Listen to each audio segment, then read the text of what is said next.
Welcome in home platter kitchen. और आज की रेसिपी है बिहारी बोटी। देखने में ये काफी मुश्किल लगती है लेकिन इसे बनाना बेहद आसान है। इतने चटपटे और मजेदार से बिहारी बोटी कबाब बनाने के लिए मैंने यहाँ पे 2 किलो गाय के गोश्त की छोटी छोटी बोटियां कर ली हैं। इसमें कच्चे पपीते का इस्तेमाल कर रही हूँ। 200 ग्राम कच्चा पपीता है, इसको मैंने क्रश कर लिया है। और इसके साथ ही 2 से 3 बड़े खाने के चमचे से अदरक लहसुन का पेस्ट। सबसे पहले मैं इसको मिला देती हूँ ताकि ये सारा इसके ऊपर अच्छी तरह से लग जाए।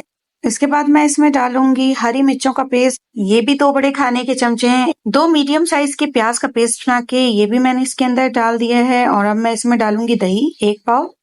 नमक आप इसमें हस्बे जायका इस्तेमाल करें। इसके साथ ही इसके अंदर कुछ स्पाइसेस ऐड होंगे जिसके अंदर हल्दी 1 टेबल स्पून, जीरा 1 टेबल स्पून और गरम मसाला और पिसे मिर्चें 2 टेबल स्पून के हिसाब से इसके अंदर ऐड करना। टाटरी ऐड करेंगे 1/4 टेबल स्पून के बराबर। और इसके साथ ही कचरी पाउडर ये भी 2 बड़े खाने के चमचे ऐड करना है। फूड कलर है ये ½ टी स्पून के करीब ये ऐड कर दें। और उसके बाद है चने का पाउडर, ये है 2 टेबल स्पून। सरसों का तेल ले लेंगे आधा कप, ये इसके अंदर डाल दिया। और अब इसके अंदर मैं ऐड करूंगी घी भी 2 बड़े खाने के चमचे डाल लें। और अब इन तमाम मसालों को अच्छी तरह से मिक्स करना है। इसकी मैरिनेशन इतनी जबरदस्त है, यहीं पे आपको पता चल जाएगा कि आपकी बिहारी बोटी कबाब कितनी जबरदस्त तैयार होने वाले।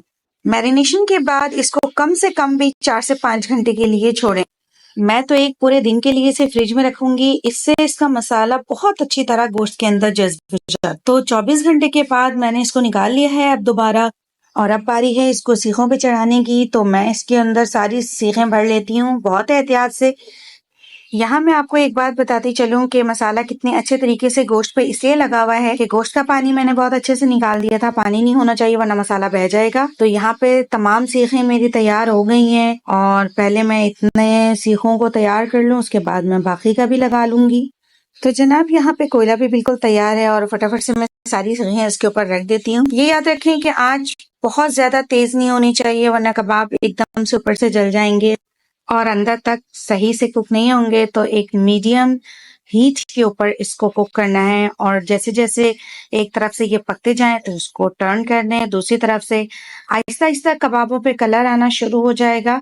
जब ये थोड़ा पकने के करीब हो जाए तो इसके ऊपर मैं हल्की सी ऑयलिंग करूंगी। वैसे बहुत ज्यादा ऑयल लगाने की जरूरत तो नहीं है क्योंकि ऑलरेडी मैंने इसके अंदर घी और तेल दोनों शामिल किया हुआ है। लेकिन ऑयल लगाने से थोड़ा सा इसके ऊपर शाइनिंग आ जाती है और ये बहुत अच्छे से कुक होने लगते हैं। तो यहाँ पर एक बहुत ही जबरदस्त किस्म की खुशबू और अरोमा मेरे पूरे घर में फैल गया था। आप यकीन करेंगे इतने बेहतरीन और जबरदस्त किस्म के कबाब ये बने थे कि मैं आपको बता नहीं सकती। आप भी इसको जरूर ट्राई करें। और जो मेरे बच्चे आजकल लड़के बारबेक्यू कर रहे हैं और वो परेशान होते हैं कि क्या मसाला लगाना है, क्या मिलाना है, तो ये रेसिपी उनके लिए बहुत ही ज्यादा हेल्पफुल होगी। वो इस ट्राई करें और इसका बेहतरीन रिजल्ट उनको पता चलेगा। और इसकी आप लुक देखें कितनी जबरदस्त ये कुक हो चुकी है। और अब मैं इसको डिश आउट करूंगी क्योंकि इसको बहुत ज्यादा पकाने से फिर इसका फ्लेवर ड्राई हो जाएगा और मुझे बस इतना ही कुक करना है। तो यहाँ पे मैं इसको डिश आउट कर देती हूँ।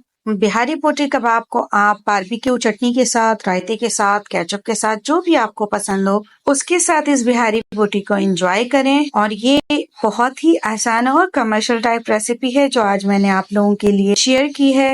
यकीनन आप लोगों को बहुत पसंद आएगी। बहुत ही आसानी से तैयार हो जाती है। बहुत ही चटखारेदार और मजेदार बिहारी बोटी की रेसिपी एंड होती है। तो इसके साथ ही मैं आपसे लूंगी इजाजत और मिलती हूँ आपसे अगली रेसिपी में। तब तक के लिए अल्लाह हाफिज।